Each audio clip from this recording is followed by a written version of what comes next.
substance that is burned will never become hotter than the temperature of the fire or heat applied to it.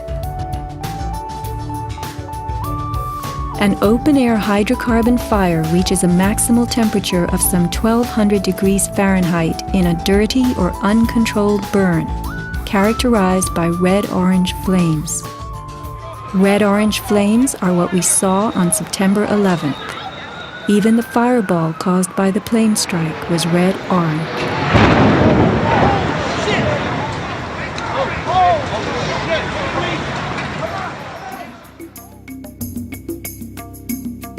A controlled burn falls between a dirty burn like a fireplace and a controlled environment, the blast furnace. A controlled burn employs a regulated mix of air and fuel, an example being your gas stove or the engine in your car. You can fire up your gas stove all day long, making soup, roasting a duck, or simmering a stew. Made of steel, your stove will not melt, and nor will your pots and pans. This is a kerosene heater designed for use in any ordinary house. The heater runs on jet-grade kerosene contained in this tank. Made of steel, the heater can operate all night and all day. The kerosene fumes ignite and burn inside it, never causing even the smallest part of this heater to weaken or melt. Yet we were led to believe that these tremendous buildings, framed in steel and surfaced in aluminum, totally collapsed from small scattered fires and 90 minutes of smoke. MIT engineering professor Thomas Eagar's 2001 paper is officially considered the academic standard for explaining the World Trade Center collapses. In it, he tells us that steel loses half its strength at 650 degrees Celsius, and that the fires that day did not get much hotter than this. He stresses, however, that the fires did not burn evenly. It was the uneven temperatures that caused the steel to deform and some of the floors to fail. These falling floors brought down the whole building. While it was impossible for the fuel-rich diffuse flame fire to burn at a temperature high enough to melt the steel, its quick ignition and intense heat caused the steel to lose at least half its strength and to deform, causing buckling or crippling. This weakening and deformation caused a few floors to fall, while the weight of the stories above them crushed the floors below, initiating a domino collapse. In plain language, straight from MIT.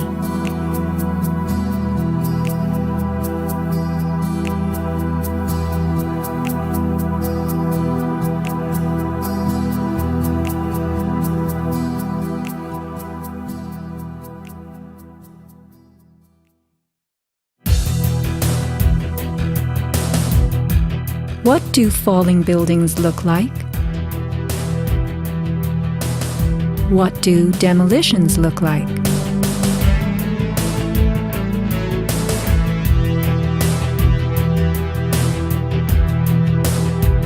We are seeing typical implosions, characterized by gutting a building's base and then pulling it into itself. Computer-controlled sequencing fires the explosives in a rapid wave. Notice the jets of shooting concrete, the flashes, the pops, the caving of the buildings as they fall into their footprint, the tremendous, billowing clouds of dust.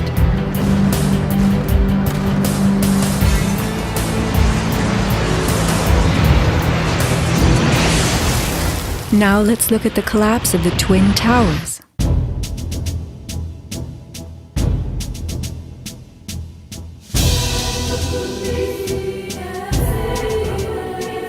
We are seeing explosions rather than implosions, a first in demolition history. A sequenced rumble becomes a roar as debris is thrown outward. The damage is not contained. Even the windows are blown from neighborhood buildings. What kind of energy enabled this? Would fire hurl metal and concrete sideways into the air? Here, a 600,000-pound chunk of steel, twice the weight of a Boeing airliner, was flung 400 feet, wedging itself deep into 3 World Financial Center on Vesey Street. A FEMA photographer taking pictures of Ground Zero wondered why so many steel beams were jutting from neighborhood buildings. Watt shot pieces of the towers all the way across the street.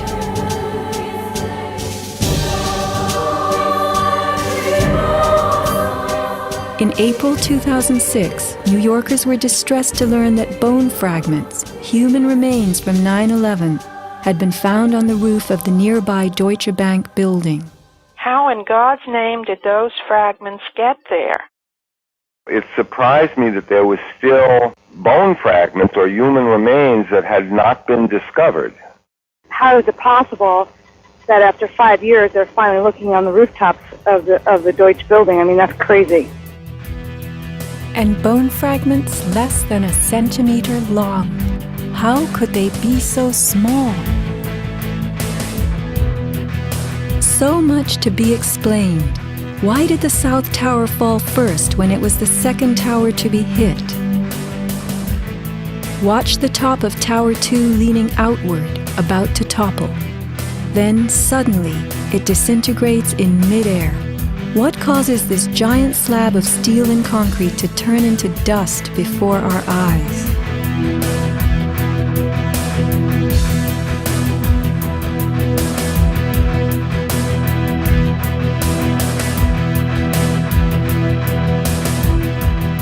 Watch both buildings collapsing straight down, directly into the path of most resistance, which is all the floors and all the mass of the building itself.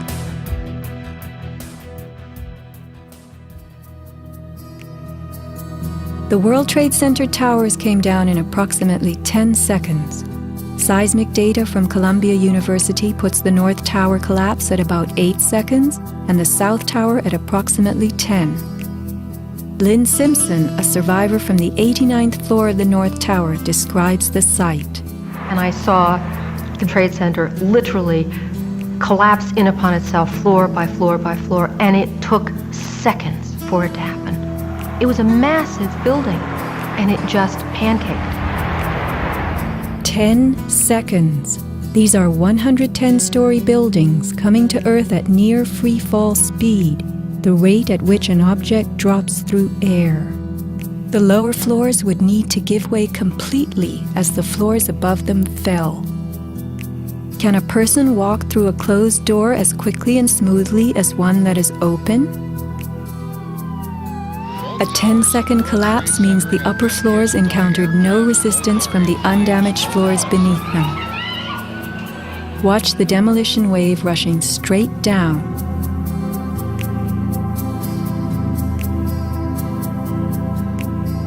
Here the South Tower is half its original height, but wreckage from the upper collapse has not yet fallen this far. We are watching a demolition moving faster than gravity itself, a building bursting into powder from top to bottom.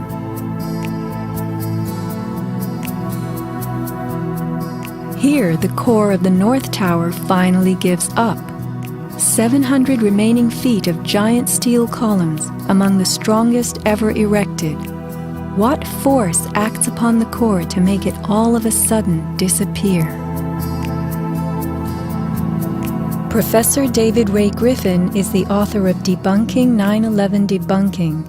Prior to his extensive research on 9/11, he wrote books in many fields, including the philosophy of science. For a believable theory about the Twin Towers, we must explain why these buildings, given the particular way they were constructed, came down as they did. Each building was supported by 287 steel columns. These columns ran from the basements through the roofs, and yet they ended up in a pile of rubble with most of the steel in pieces 25 to 50 feet long. This could happen only if these columns were sliced by some very powerful kind of energy. The towers came straight down, which could happen only if the columns at each level were sliced simultaneously. The buildings also came down at virtually free fall speed, which means the upper floors encountered no resistance from the lower floors. This could happen only by very powerful explosives set to go off in a particular order. The fact that the steel was sliced, the concrete pulverized, and the buildings came down at nearly free fall speed can be explained only in terms of forces much more powerful than the combination of fire and gravity. This is a pancake collapse. Why don't we see piles of floors at ground zero? And paper blown everywhere. Wouldn't a pancake collapse have trapped the contents inside? What blew this paper all over New York? If you were to drop a billiard ball from the top of the Twin Towers, it would hit the ground in just over 9 seconds, the average time it took for the towers to fall. Helped by gravity and falling through air, the ball will gain speed. The calculation for a pancake collapse of 110 stories, with each floor pulverizing to get out of the way, is 96 seconds. In the real world, with the floors creating resistance, how would a pancake collapse occur in 9+ seconds, as fast as a ball falls through air?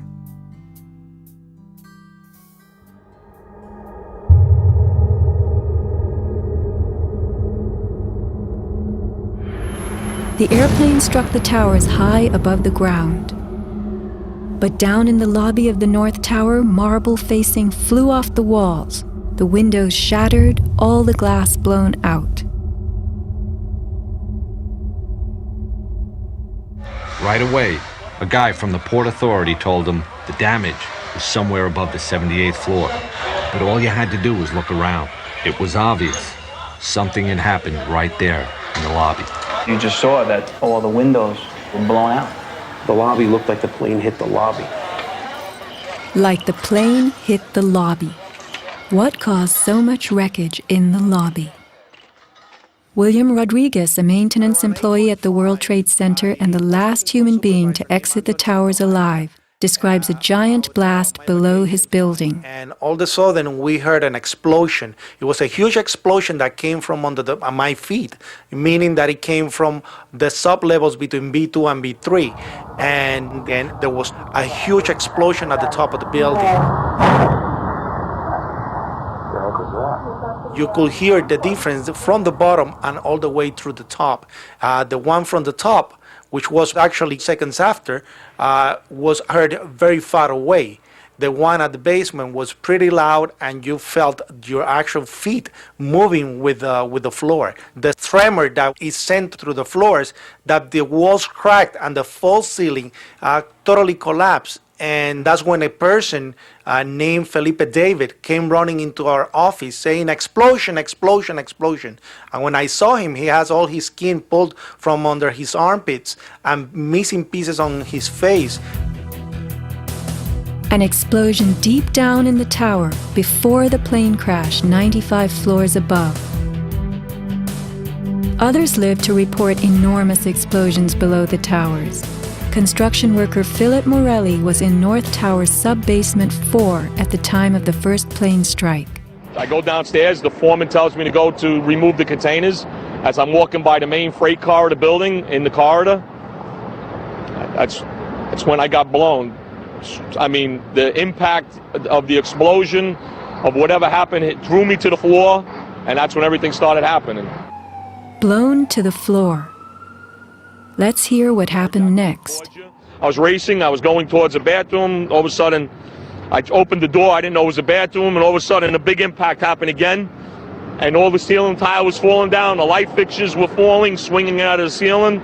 And I come running out the door, and everything, the walls were down, and now I started running towards the parking lots. There was a lot of smoke down there, there was a lot of people screaming.